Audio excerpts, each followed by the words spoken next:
There it is. There we go. There we go. Sorry, that took forever.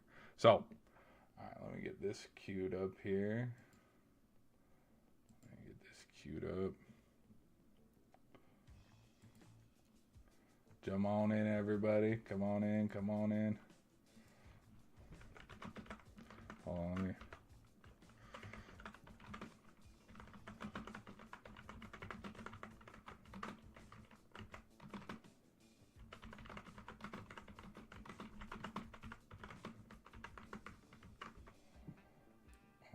Let's do.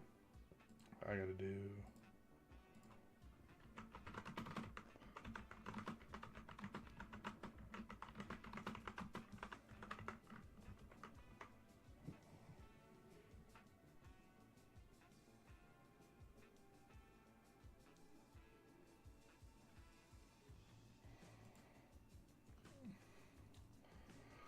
All right. All right. All right. All right. All right. Here we go. Here we go. Here we go. Okay. All right. Well, oh yeah, yeah. Because here's our Christmas games. Here's our Christmas games that ended up happening where definitely not what people had predicted at the beginning of the season. Because nobody predicted that Mahomes would be injured. Nobody predicted that the Lions would be on the verge of being eliminated. And then with Washington, nobody expected Jaden Daniels to be injured either. And Cowboys, I mean, if you ask a Cowboys fan at the beginning of the season, they'd still be within contention for getting a playoff spot around here. So, some interesting games to say the least. All right, all right. Now, um, okay. So scroll down, and again, some of the Saturday games that happened. With the Chargers losing, this was the game that I think officially eliminated the Colts from playoff contention. And so they just, hey, knee surgery tomorrow. No, sorry, that's my ADHD speaking. Okay, here we go. But then we have, yeah, and then the Ravens whooped up on the Packers because Derrick Henry had 4 touchdowns. And then everybody's calling for, oh, why haven't they ran Derrick Henry like this? Why haven't they not, oh, why don't they run the ball? Why don't they use Derrick Henry this much? It's because Derrick Henry's not the main focal point of what the Ravens offense should be. If we're paying attention and watching some of the main stuff for this Ravens offense, we know it. It's Lamar. And kind of some games are, I wouldn't call it a one-off. I'm not going to say that this Derrick Henry game was a one-off. But a lot of, I would say a lot of the reason for the Ravens' success as of late and recently is because when Lamar is on fire and he's going, that's when the Ravens are the most dangerous. And it's kind of the same when you look at the Chiefs. When Mahomes isn't playing well, look at what this whole season was. When Josh Allen's not playing well, look at all the Bills' losses this season. Like, I think the quarterback has a big say in, well, not like actually, but you get what I'm trying to mean. Like, when the quarterback's mojo is not going and things aren't clicking on offense, you're not scoring. And even with the Texans getting a big win here, I would say this win is more on, like, I will give CJ Stroud credit because he did have 2 touchdowns, but a lot of these wins for the Texans, it's not because they're just wowing you with CJ Stroud's arm and the offense is just overpowering everybody. It's because when you look at who the Texans have played, I think Eagles are not in here, but the Broncos are in here. 49ers are, there's an asterisk next to this. Let me pull it up here. The reason why there's an asterisk here and here on the Ravens one is Lamar wasn't playing in this game, and then Brock Purdy wasn't playing in this game. This is Mac Jones. But look at this. He shut down Trevor Lawrence. He shut down Josh Allen.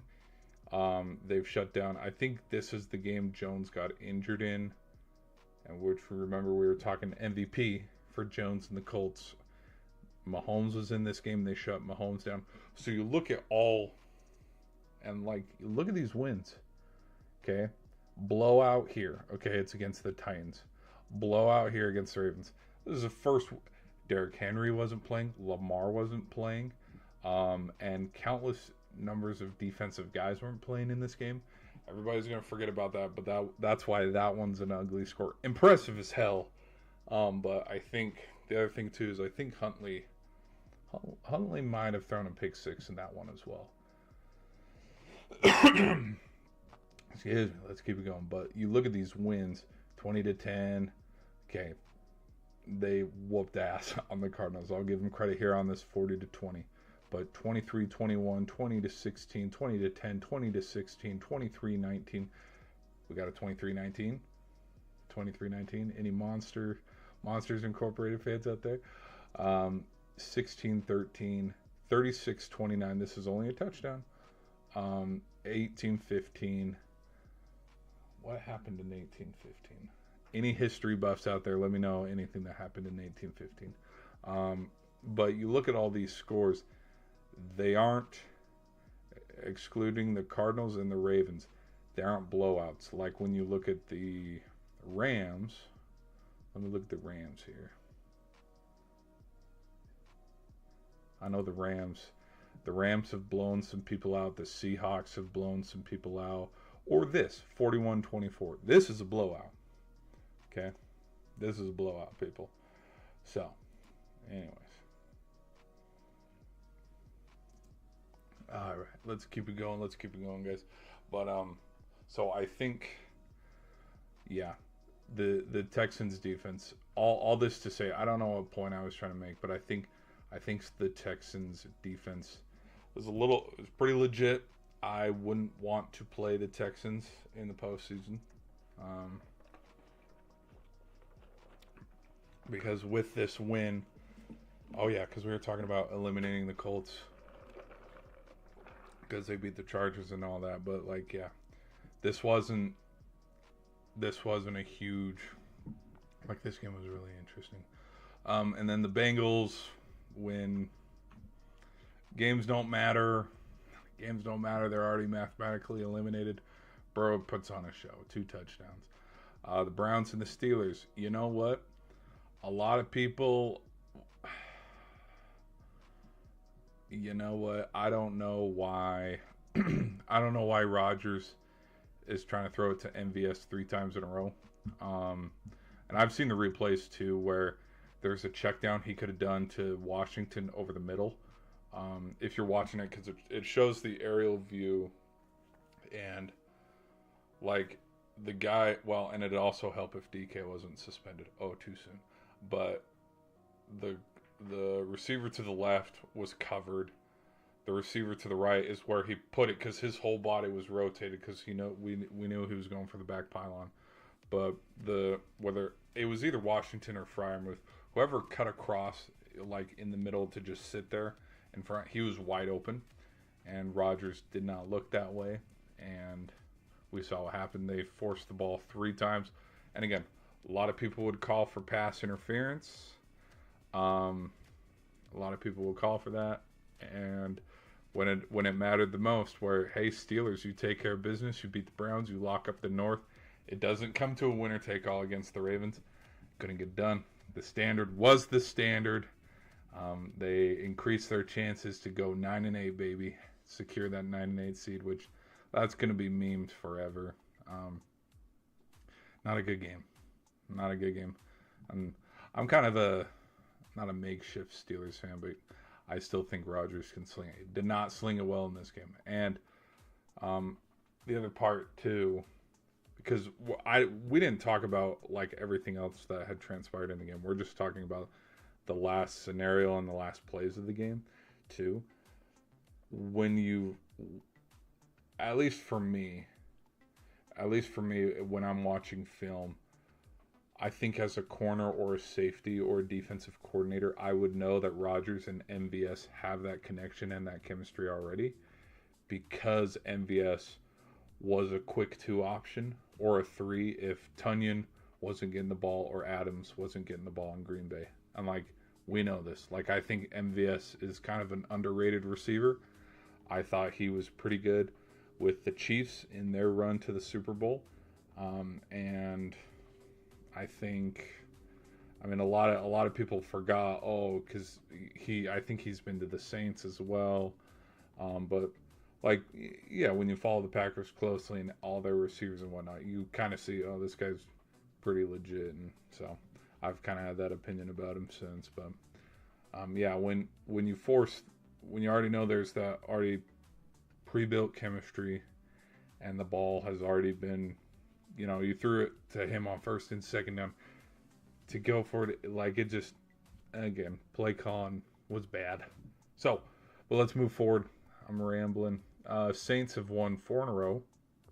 And again, Saints, Cardinals, Bengals, Dolphins as well. When games don't matter, this is when they show up. 34-26. So Jaguars secure the South 23-17.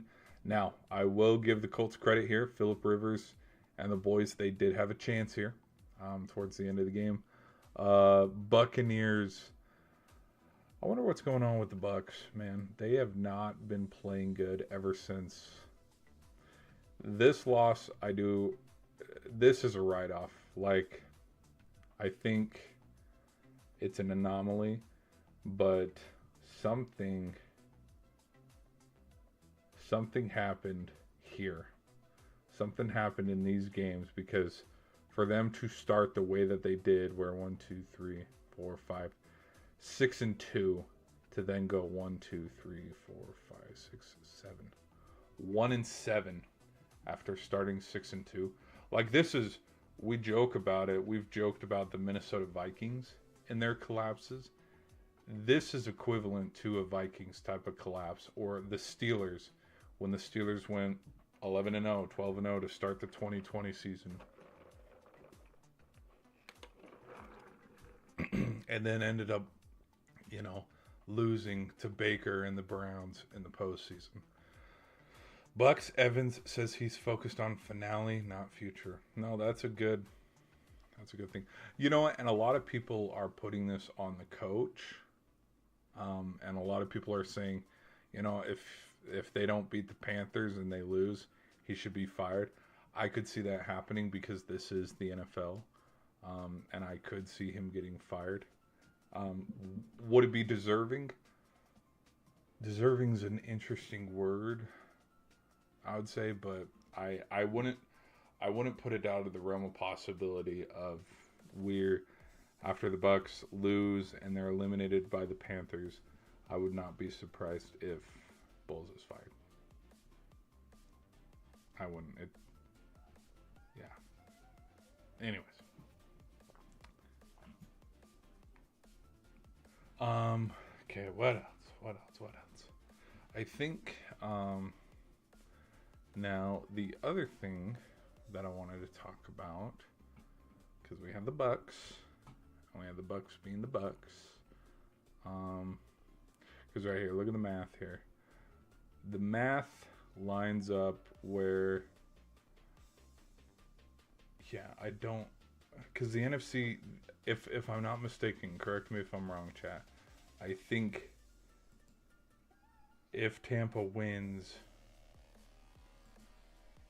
I think there's a situation where if Tampa wins, they're still not in, just because of math. And I know it's so stupid. I think personally, winner take all. Like, if you win, you're in. Because I don't think if Carolina loses this game, I don't think they should be in. And I think this win percentage point here, right here, I think that's what does it. I don't know. We'll just see. Okay, what else? Yeah, so Dolphins beat the Bucks. Seahawks just take care of business against the Panthers. Patriots did, look at this, 42-10. Like, what? These kind of scores don't happen often. And then the Bears and the 49ers. It was a fun game. Like, look at this score here. Okay. Where's the, what am I looking at here? No, not recap. Play by play. There we go. 7-0, 7-7, 7-14, 14-14, 14-21, 21-21, 28-21, 28-28, 28-35, 28-28, 35-35, 38-35, 42-38, 38-42.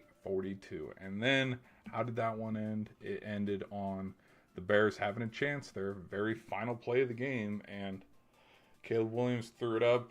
A lot of credit I would give to the defensive line for the 49ers for the rush attack, because he rushed that final throw if you watched it, because it landed short. But it was a freaking crazy game. It was a good game.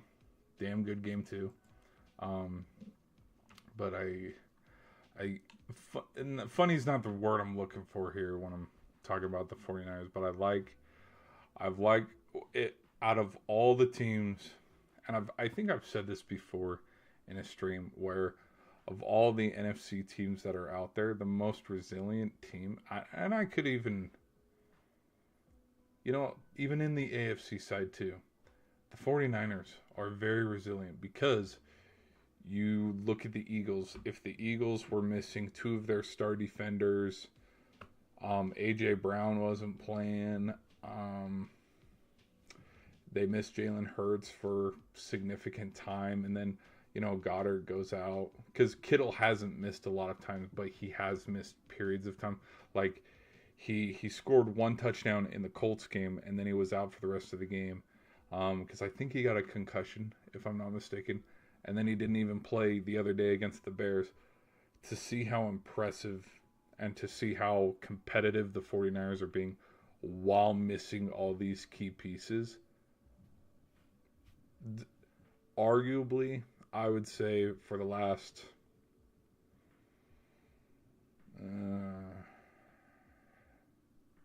even with Jimmy G, okay, I'm going back to the 21 season, even with Jimmy G, arguably when you talk about teams that rule the NFC and that are the best and always have a shot at competing for a Lambeau, you can't not bring up the 49ers. And the reason why is because if you take away as many star players as the 49ers are missing, put it on the Seahawks, put it on the Patriots, put it on, the Bills. Bills aren't winning 11 games if Josh Allen misses significant time like he did. Like that's my hot take. Not a lot of people might agree with that, but that's my hot take for how the 49ers, just even with missing pieces, they're still getting wins. And to think how good they would be if Bosa was playing, if Warner was playing, if Ayuk was playing. And even I think Trent Williams missed some time too. And that's not even to mention Kittle's also out too. So the 49ers are missing a lot of key pieces, yet they still win. They're 12-4. I think they have a chance, if we're not mistaken. Let's go look at the conference here. Let's go to no. Well, actually, winner take all against Seattle. Winner take all. Winner take all. They could actually beat Seattle.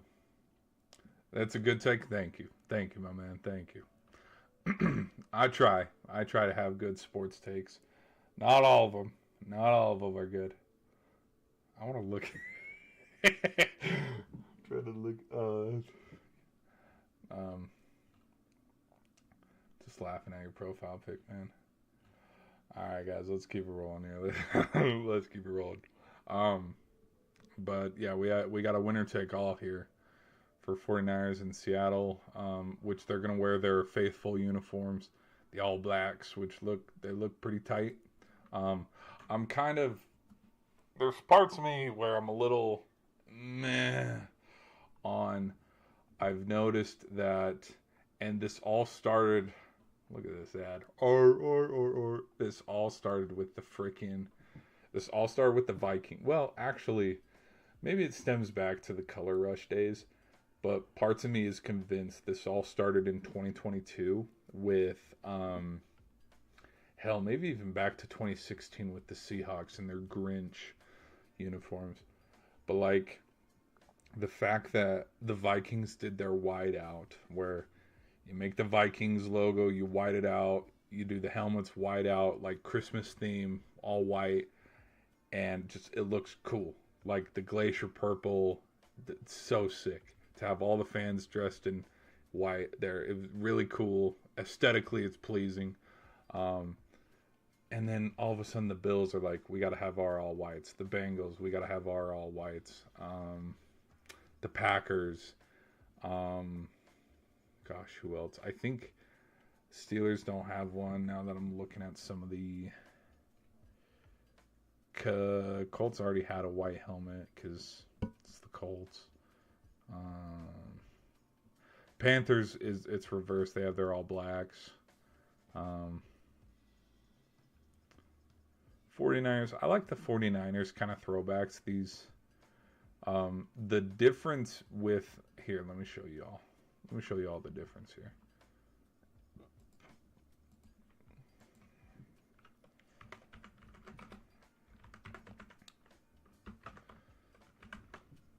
Let me show you.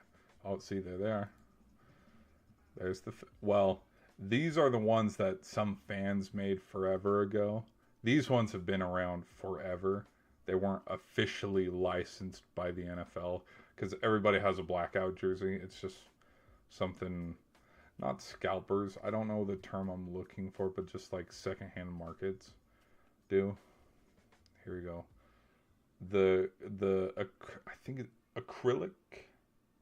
What's the word? Like the literature of the too fancy. Whatever. Anyways, the text of it, the font looks cool.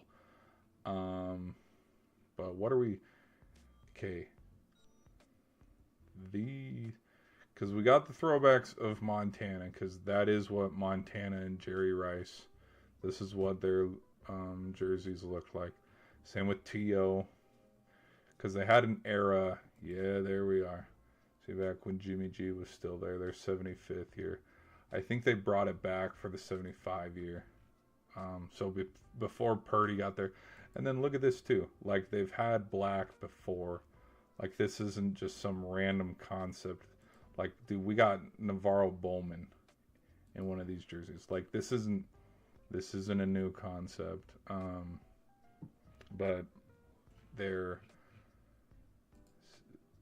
look at this. Like it's cool. It's cool. The blocky numbers, and then because I think the 49er like the whole 49er jersey is aesthetically one of the coolest ones. Second to, of course, my Green Bay Packers. But let me show you. So this is okay. This is the logo. Throwback. Let's do throwback. There it is. I like. Well, of course, this one's cool. This one's cool. You know what would be a fun jersey combination is if they threw all. I think he had a name. I don't remember his name, his character name. Because you know how they call the 49ers one, whoops. I mean, the Pat for the Patriots. But if you put this on the side of a helmet and then you have Patriot.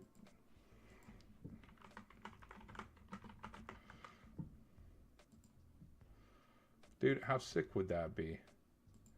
You got the Patriots wearing this. And then you got the 49ers throwing this on on an all white or something like that. That'd look good. But it's neither here nor there. Alright, people. Hope y'all are enjoying the stream. Thanks for the likes, guys. Let me check.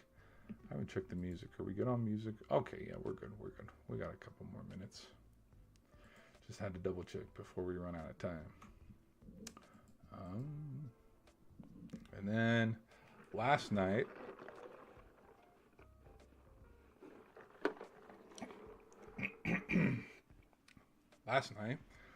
the Falcons almost blew a 21-3 lead. Where have we heard that before? Which I love how the commenters made a joke about that, and Joe Buck was like, "Of course you had to bring that up," and it's like, hell yeah, who wouldn't?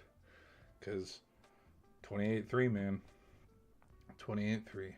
Um, but yeah, the offensive production, and if it wasn't for that last drive and the field goal, Rams are winning this game. Like Puka, his around the corner touchdown that gave them the lead. No, I think it tied it. My bad. It tied it. But just the momentum of the game after Verse blocked the field goal, gave a peace sign, and just down the sideline. Like that swung the momentum of the game, because after Bijan took his 93-yard run to the house, Falcons didn't do anything offensively for the rest of the game. Because you look at the box score. Whoops. I'm looking at it, but you guys aren't seeing it. My bad. You look at the box score. Offensively, nothing. Which I think after yesterday, I think Robinson now holds the single season all-purpose yards with the 2,200. I might be wrong. You can fact check me on that. Cool for him. What else? Nothing really. Just Falcons beat the Rams. They hold on. And then let's get to this one. The Eagles and the Bills. This one, I think, has the makings. Everybody, I still think this could be a Super Bowl preview kind of game.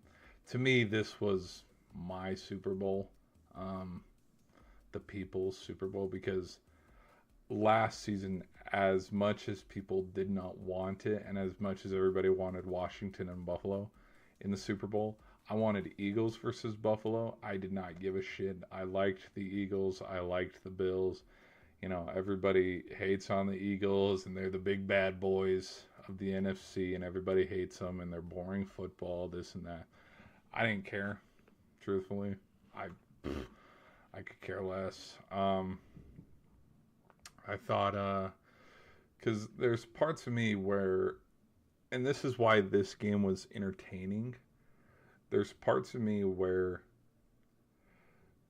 to me, this game was a lot more entertaining than the Bears 49ers one. And maybe it has to do with, I like Jalen Hurts and Josh Allen a little bit more than I like Brock Purdy and Caleb Williams. But also because there's there's risk in this game.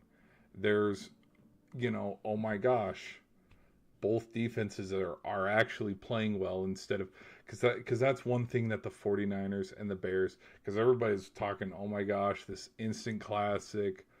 Look at how many times, five or six lead changes and ties in the game, which I think set a record in the NFL or something. Everybody's talking about that, which I get that, because that is a cool aspect to look at. But the other thing to look at is no defense was getting played at all, which I do like defense. But to a point. There's a point when you like defense because defenses are playing good by forcing turnovers, versus defensive games because the offense is sucking. Those games are absolutely terrible to watch. But when it's like this, where, well, how many times did Josh Allen turn the ball over, or how many times did Buffalo was able to shut down Saquon, or how many times were the Eagles within scoring range or something, but then the Bills would get a sack or force a turnover to push it back, so then the Eagles would have to punt, or vice versa in some way or some nature. Like, that's what made this game entertaining, versus you watched the Detroit versus Minnesota game the other day. There were a lot of punts in that game, but there was also not a lot of offense either. It was a higher scoring game, but there were more points, and it was such a...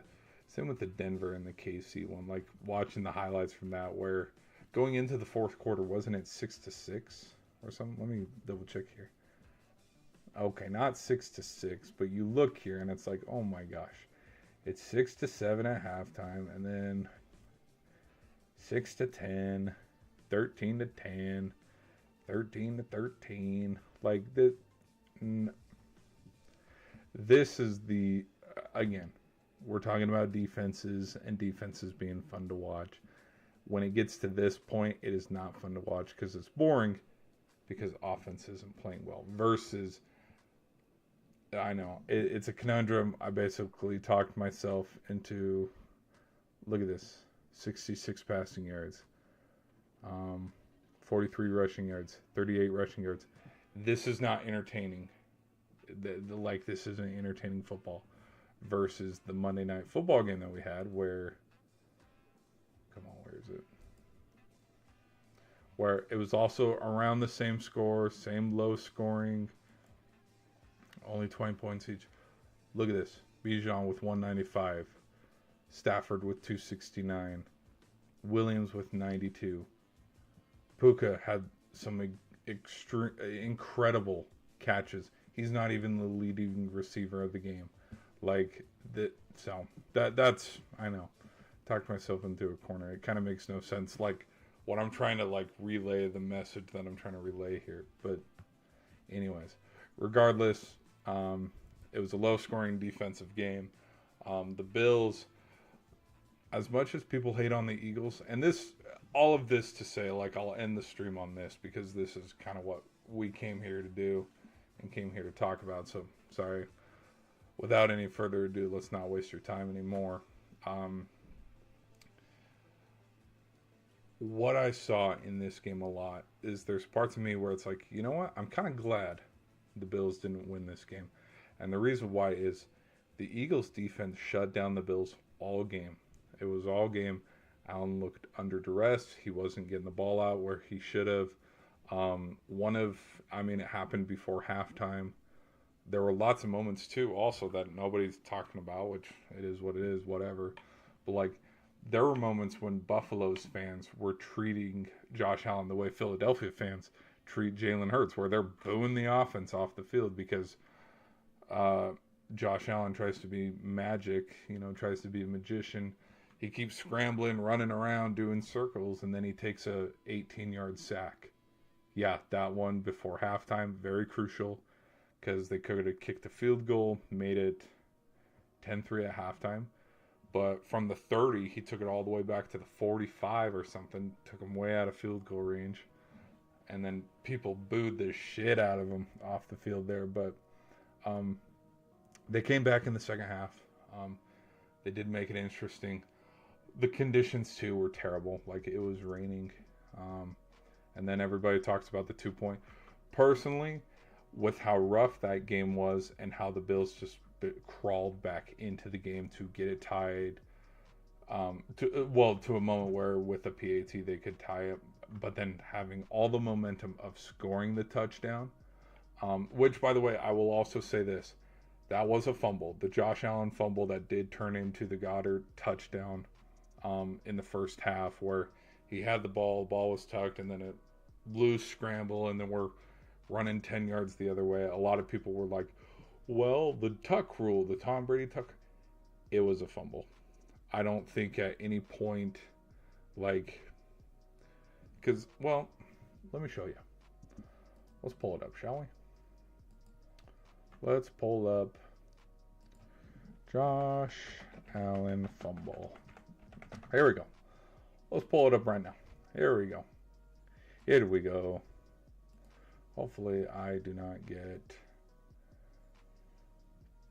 Oh man, we are buggy as hell. Why are we buggy? Oh no. Why is it being buggy? Okay, skip. Okay, right. Okay, where? Are we going to do slow-mo here? Okay, let's do slow-mo. Okay. He pump faked. You can tell that he pump faked.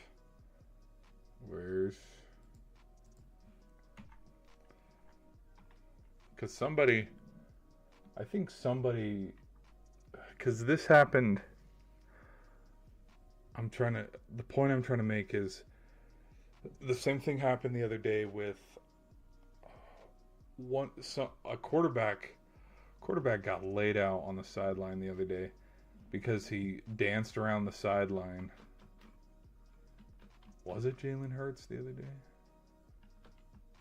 Okay, see how he loses the ball and then he's getting ready for impact here. But right, so he's trying to do the fake out, okay? We've seen the head fake. You're faking the throw, and because of all the momentum of faking the throw with the wet conditions, the ball slips out. You're not throwing the ball there. Like that's a live ball. He can't say, "Oh, I was tucking it because I threw the ball." And then you can, what the fuck are we doing? You can see him losing his shit, and then he does good by going and getting the ball. But like a lot of people would be like, no, it was a fumble. It was a fumble, and the reason why it was a fumble, because there's tucking and then bringing it back in, but because when he brought it back in and it just slipped out of its hand, like you have to factor the elements into it. So I don't think it was controversial, and it happened in the first quarter too. If this was the fourth quarter, we'll see. We'll see which way people start to lean when the stakes are that much higher. But I mean, it wouldn't be any different. Like, let's say he's stumbling to the ground, and to pull, to what's the word I'm trying to stable himself. He stables himself on the ground and then he fumbles it, kind of like how Lamar did. Shit, you know what? Let's do it again. Let's pull up Lamar Jackson's fumble in the divisional round. Hello. Here we go. Let's do it. Here we go. Oh, another ad.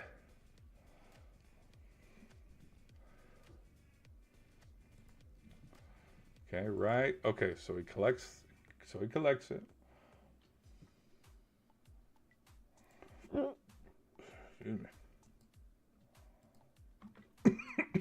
So he fakes it and he's being careless with the football, which it is what it is. But then right here, he tries to stabilize himself with the left hand, loses the ball. If it was like that, same thing, same thoughts and opinions. It's a fumble. So, anyways, which I think it has another angle here. Let's go to this angle right here. Right here. So he fakes it, stiff arm, great play, and then just loses it. Whoop! It happens, even in the biggest of games. So, but I don't hear too much outcry and rage on that right now. So, yeah, we'll just see. We'll just see. Let me get rid of that. Dude, I have so many freaking tabs open. It is not funny. It is not funny. Okay. But so and then it all led to the 2-point conversion. And I think, truthfully, if I'm going to be real, with the fact that they got it back within reach, Allen's putting the ball where it needs to be, to get him down, and then he's taking it in himself to score the touchdowns and stuff to set up the 2-point. You go for it right there. I think McDermott made the right choice to go for it and not, sit on their hands a little bit and be like, well, we can play for overtime, because, and this is a point that everybody was bringing up and talking about in a lot of these sports podcasts and sports shows, of how beaten up Josh Allen was getting that game. If you send it to overtime, you risk him getting injured a little bit more. And then the other thing too is, I think offensively, this game falls squarely on the Bills not figuring out what to do earlier in the game, because you look at the box score. Dude, it took them 3 quarters to finally start to get things going. And that's because that's how good the Eagles defense is. Everybody shits on their offense. I get that. And everybody's talking about how Hurts can't throw the ball past 20 yards. Did you all see how many times he was airing it out this game? Like, I love how when the second we jump on board of, Hurts can't throw the deep ball. He's throwing deep balls left and right, and especially in this game too, where it's raining. Like it's funny. Now, was his passing yards under 200? Yes, it was 110. Okay, whatever. 13 for 27, one touchdown. Okay. Did Barkley have a big game rushing? No. But everybody talks about how, oh my gosh, the Eagles suck. The Eagles this, the Eagles that. The Eagles put the MVP last year in a box and stopped the Bills' offense for the majority of the game. Okay? You know what's going to benefit teams when they get to the postseason? Defenses that can stop the all-star quarterback and put the offense in a box. Anybody remember how Super Bowl 48 went? Anybody remembers Super Bowl 50 and how the no-fly zone was able to put, Cam Newton in a box? Like, again, the offense, it has its days. Sometimes it struggles. Sometimes it's really good. But right now, I think the most important thing in the NFL and the most important thing for all teams as we get to the postseason is health and is your defense stopping people. And we saw it today. Well, not today, but on Sunday. We saw that the Eagles could stop the Bills.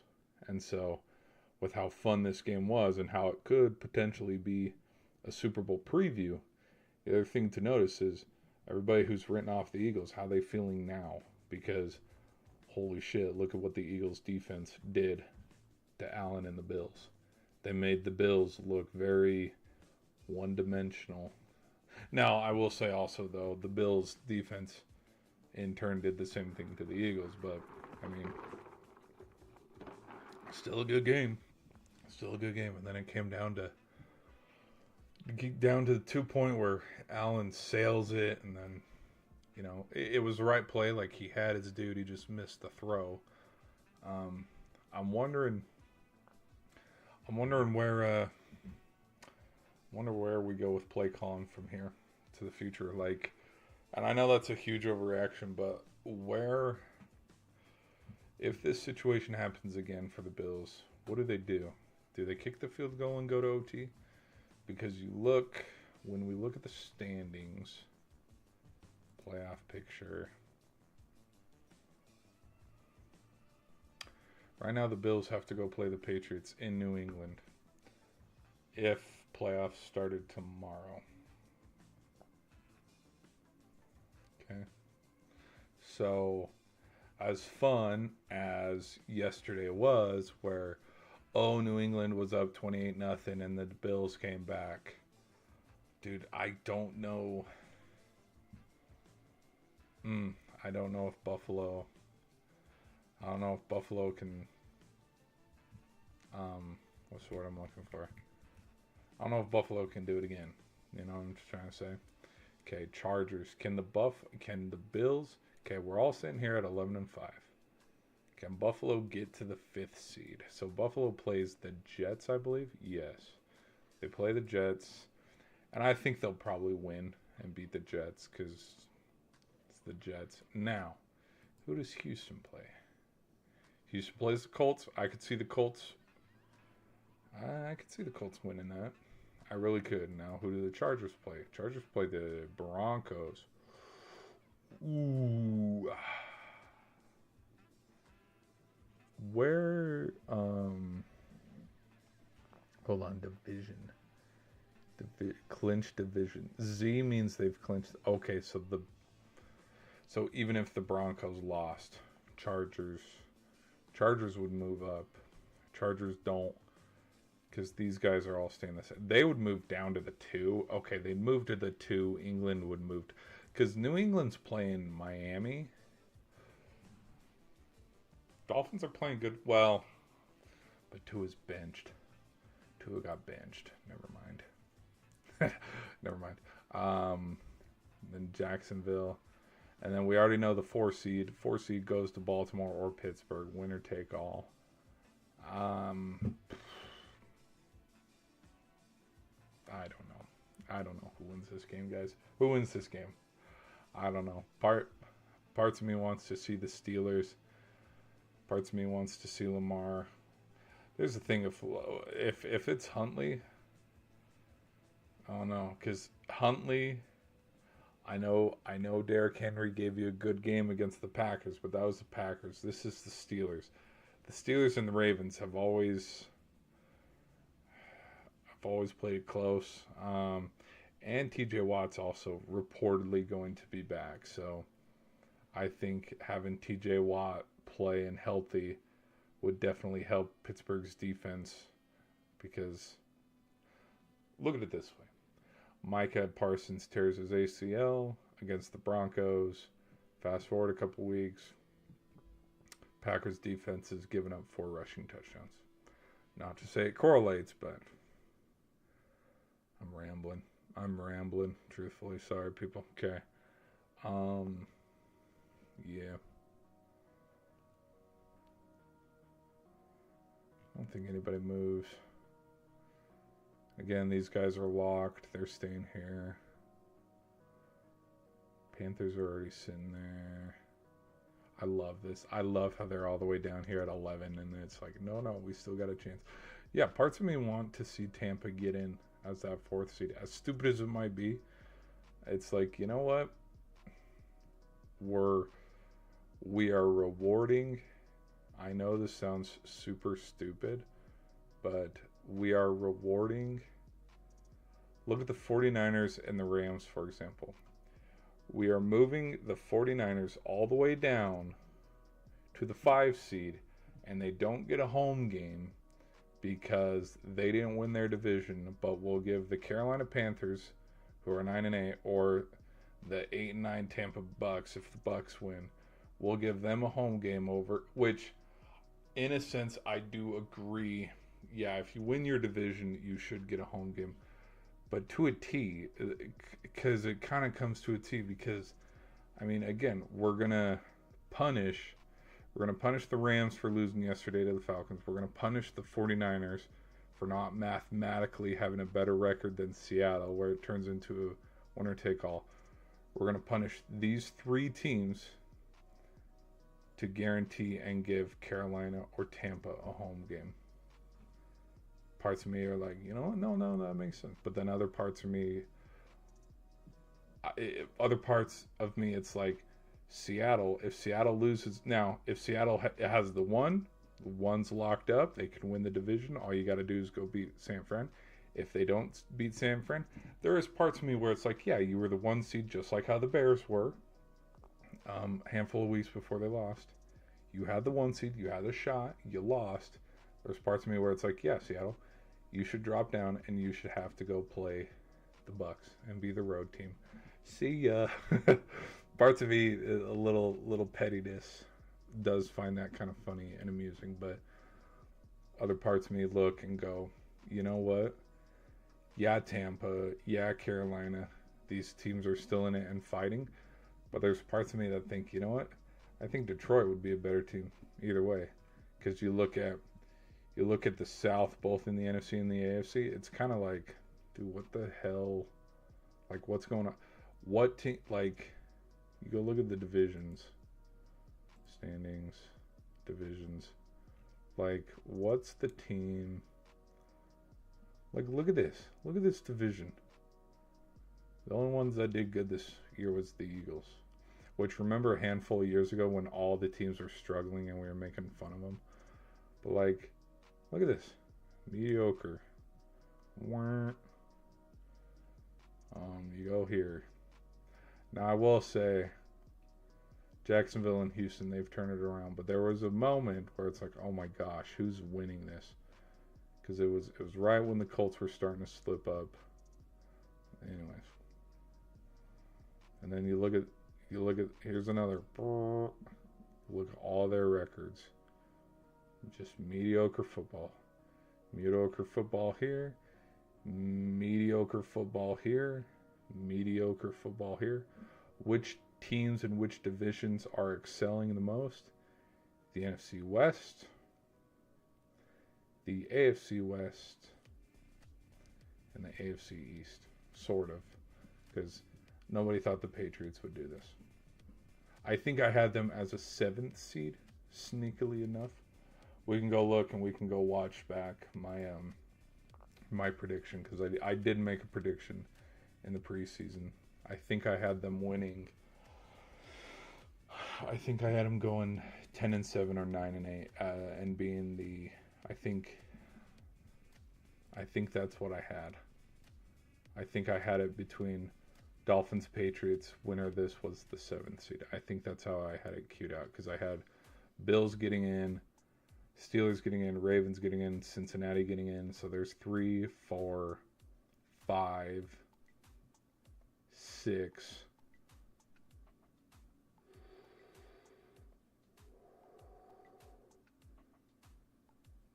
Yes, I had the Chargers. I had Chargers in Denver. Winner of this final game being the 7th seed, and then winner of this. Yes, I think. Yeah, yeah. I think that's what my prediction was in the preseason. I don't remember. I don't remember off the top of my head. All right. Either way, but then here I had Tampa. Here I had Tampa. I had the 49ers winning the division. I had the Rams being second. What up, dude?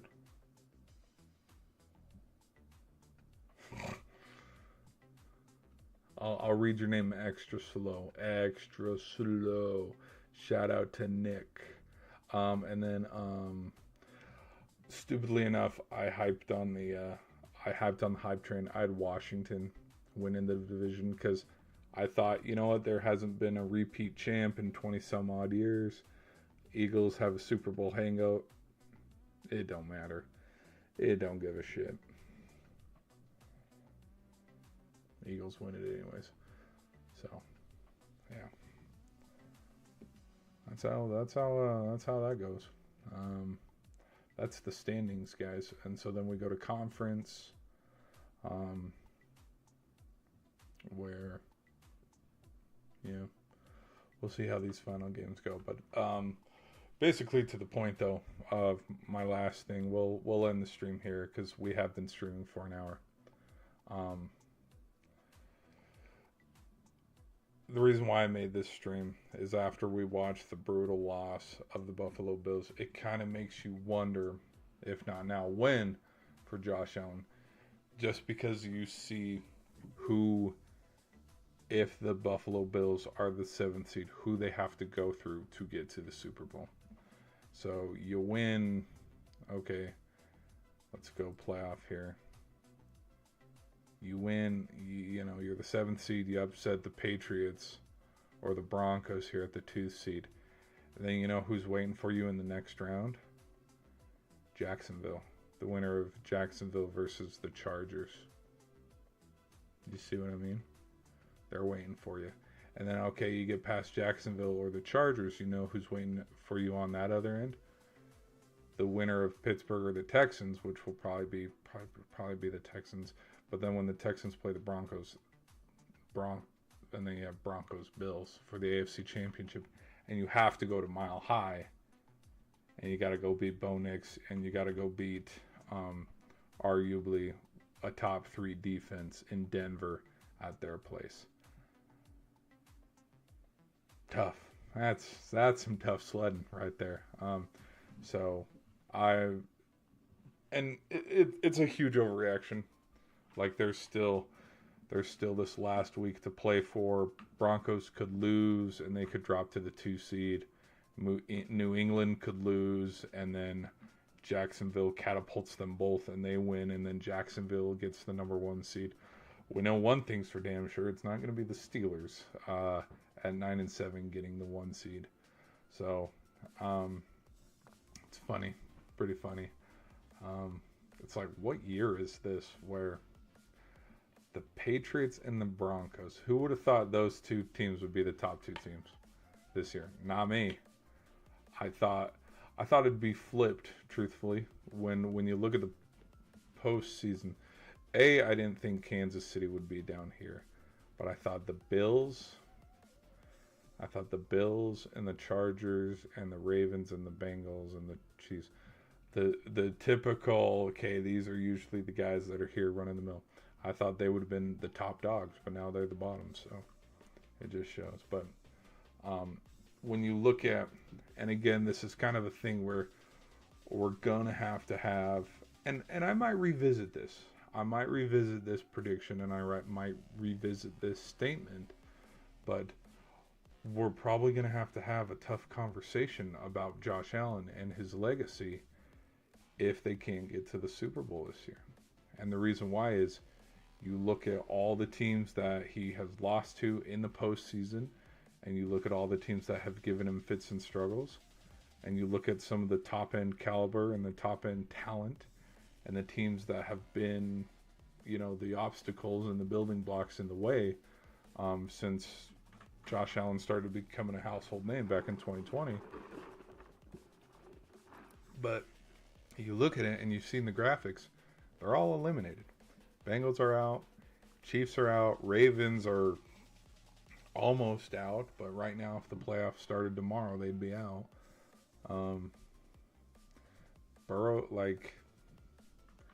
none of the teams he has lost to in the postseason are even there. They've all been eliminated, and so that's why I leave with the question: if not now, when?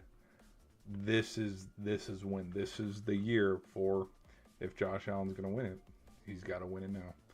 And it doesn't matter if he's the 7th seed, if it doesn't matter if he's the 5th, the 3rd, the 2nd, the 1st.